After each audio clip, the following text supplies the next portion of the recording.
Assalamualaikum warahmatullahi wabarakatuh. Ya, perkenalkan nama saya Abdurrahman Zakwan Slawasata dari kelas 10D absen 1. Ya, di sini saya akan membahas tentang sejarah kerajaan Kutai. Nah, kita nggak usah terlalu banyak basa-basi, langsung saja ke materi. Oke. Nah, yang pertama ada letak geografis, dan yang kedua ada letak belakang berdirinya kerajaan, yang ketiga ada raja-raja di kerajaan Kutai, yang keempat masa kejayaan, yang kelima masa kemunduran, dan yang keenam peninggalan-peninggalan, dan yang ketujuh ada daftar pustaka. Oke, selanjutnya yang pertama ini ya, yang tadi letak geografisnya.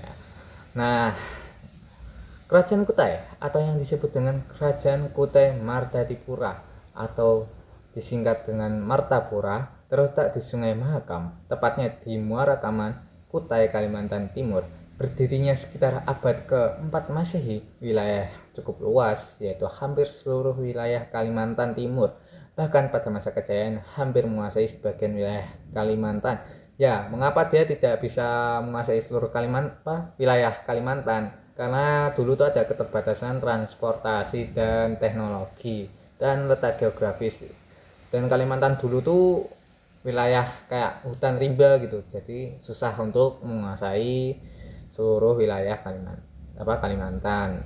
Nah, selanjutnya Kerajaan Kutai merupakan kerajaan Hindu pertama di Nusantara. Ya, kita membahas kerajaan Nusantara yang pertama kali. Oke, selanjutnya latar belakang berdirinya kerajaan Kutai. Oke, berdirinya kerajaan Kutai dipengaruhi kebudayaan India, terutama ketika kebudayaan Hindia masuk ke Nusantara. Kerajaan ini memang tidak berada di jalur perdagangan internasional secara langsung, namun sudah menjalin hubungan baik dengan India di bidang perdagangan.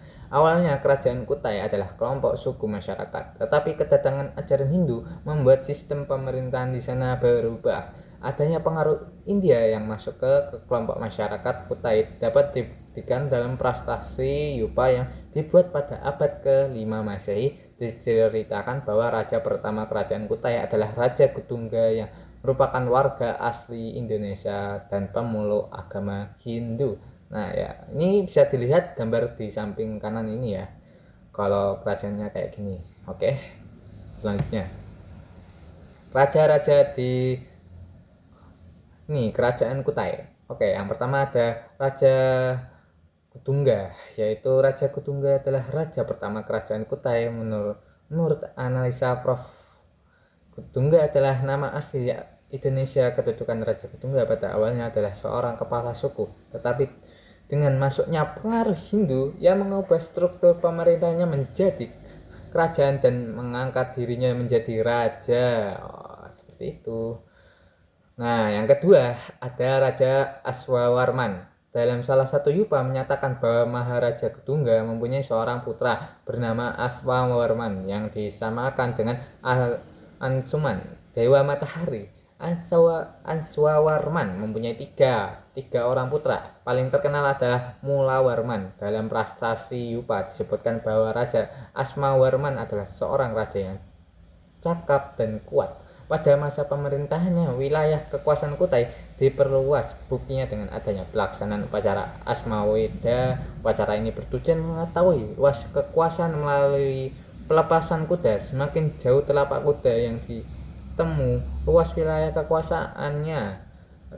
Raja Asmawarman dianggap sebagai pendiri keluarga raja ditemukan semakin atau Wangsakarta. Oke. Nah, yang ketiga ada Raja Mulawarman. Raja Mulawarman adalah raja terbesar kerajaan Kutai. Kebesaran kekuasaan Raja Mulawarman terlihat dalam upacara-upacara persembahan kepada para dewa yang pernah dilakukan. Kebajikannya raja diwujudkan dalam pemberian hadiah atas sedekah berupa sapi dalam jumlah yang banyak pada para Brahmana. Ya, sebenarnya ada banyak lagi, ada 21 lah. Tapi kita membahas 3 aja karena yang paling menonjol ya. Sebenarnya ada 21 ini kita bisa kasih lihat lah. Mana ya? Nah, ini dia. Ya, ini. Yang ada 1, 2, 3 sampai 21 nih. Ya, gitulah. Bisa dilihat ya. Oke, lanjut. Lanjut ya. Oke, lanjut. Masa kejayaan. Nah, yang pertama ada ekonomi. Kerajaan Kutai terletak di aliran Sungai Mahakam, Kalimantan Timur. Kehidupan ekonomi Kerajaan Kutai didukung oleh perdagangan dan pelayaran di sepanjang Sungai Mahakam. Sektor pertanian dijadikan sebagai bahan dalam menentukan kondisi perdagangan. Letak Kerajaan Kutai yang sangat strategis berada pada jalur pelayaran di Selat Makassar tersebut sangat berpengaruh terhadap kehidupan ekonomi masyarakat, khususnya di bidang perdagangan. Masa sosialnya, ya, masa kejayaan sosialnya ya. Prasasti peninggalan Kerajaan Kutai menunjukkan bahwa masyarakat Kutai telah terpengaruh oleh peradaban India, terutama kalangan keluarga kerajaan. Pada dasarnya sebagai masyarakat Kutai menerima unsur budaya yang datang dari India. Meskipun begitu, sebagian besar rakyat Kutai masih berpegang kepada kepercayaan warisan leluhurnya. Unsur budaya India yang masuk tersebut disesuaikan dengan tradisi bangsa Indonesia sendiri. Nah, selanjutnya ada budaya. Oke, prasasti berbentuk yupa merupakan ciri khas peninggalan kebudayaan Kerajaan Kutai. Penggunaan huruf Pallawa menunjukkan adanya pengaruh India Selatan dalam penulisan pada prasasti berbentuk yupa tersebut. Perlu diingat bahwa yupa merupakan bentuk lanjutan dari kebudayaan asli nenek moyang bangsa Indonesia zaman Megalitikum. Yupa merupakan perkembangan dari bentuk menhir yang berfungsi sebagai tempat untuk memuja roh nenek moyang. Yupa diperkirakan sebagai tempat untuk mengikat korban yang akan dipersembahkan kepada para dewa. Oke. Selanjutnya, masa kejayaan dari politik. Oke, panjang sekali ya, bisa dilihat-lihat. Oke, yang pertama, pemerintahan monarki. Yang pertama ini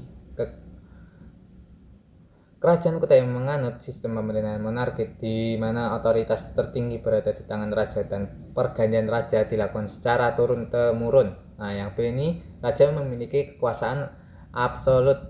Tidak ada lembaga lain yang dapat mengontrol raja, dianggap sebagai wakil dari dewa-dewa, memiliki kewajiban untuk melaksanakan upacara-upacara agama.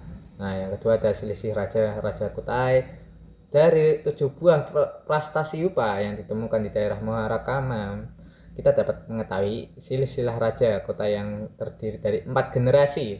Raja pertama mendiri Kerajaan Kutai, Kudungga, yang diduga merupakan orang Indonesia asli yang sebelumnya bertindak sebagai kepala suku. Nah, yang kedua tadi yang kita habis bahas, Asmawarman, yang disebut sebagai Wangsakarta atau pendiri dinasti Hindu di Kutai. Asmawarman memiliki 3 orang putra. Ya, kita sudah membahas ya.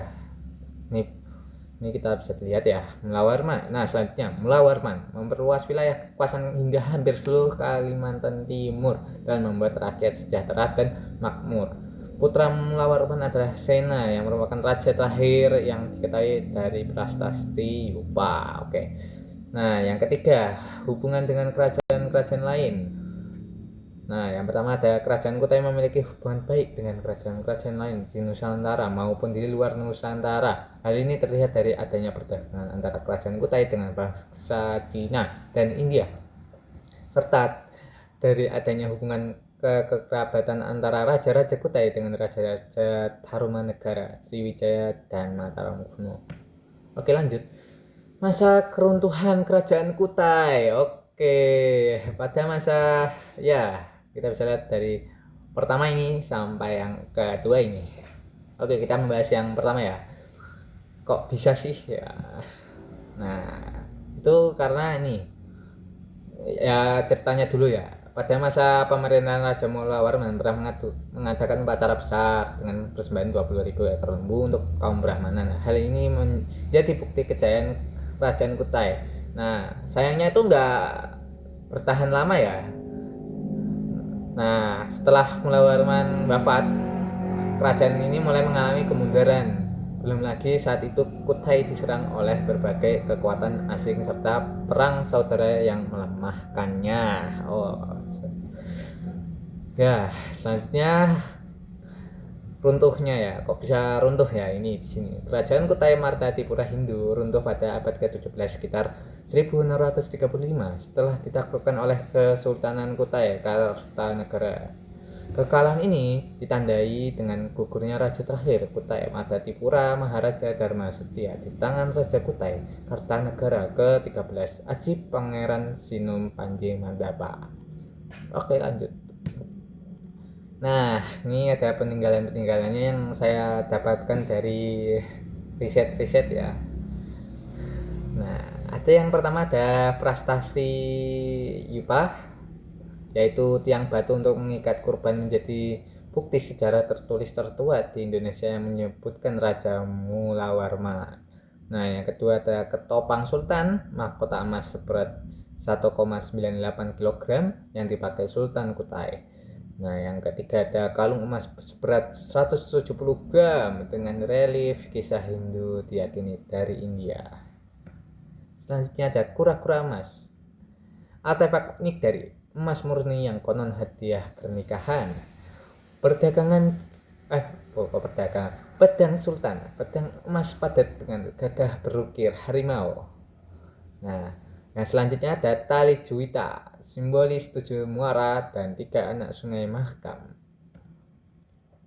Nah, selanjutnya ada singgasana Sultan, yaitu kursi raja yang digunakan oleh Sultan Permaisuri. Ya, oke, selanjutnya yang terakhir keris bukti Kang, keris yang digunakan oleh Permaisuri Raja Kutai Kartanegara pertama.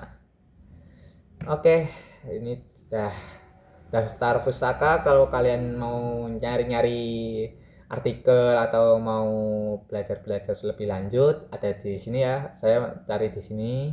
Kalau yang penasaran ya bisa dilihat ya. Atau bisa dilihat di buku LKS kelas 10 semester 2 halaman 12 sampai 13. Oke. Ya, terima kasih sudah menonton dari awal sampai akhir. Thank you so much. Ya, say goodbye.